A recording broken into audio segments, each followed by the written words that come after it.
When I talk about being a champion for all kids, I'm not just talking in the academic arena, I'm also talking in the athletic arena and the fine arts arena. For example, I remember being 17 years old and quitting my baseball team.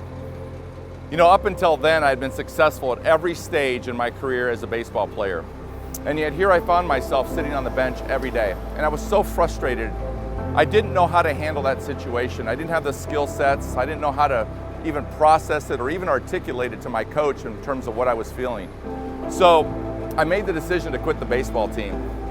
And I still remember my baseball coach showing up at my house and knocking on the front door. And I remember answering the door and standing there and hesitating and just wishing that he would just look at me and say, "Hey, what's going on? Talk to me."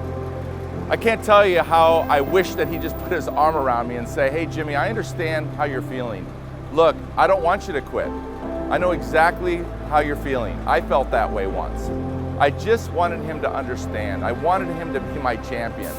And instead, he just looked at me and shook his head in disappointment and took my uniform and walked away. I've never forgotten that moment, and that was 35 years ago. So it's important to remember that when we're talking about young people in schools, whether we're a teacher, a coach, or a director, that every kid has a story, and we need to take time to listen to that story and try to understand that story and hopefully be empathetic so we can truly be a champion for all kids.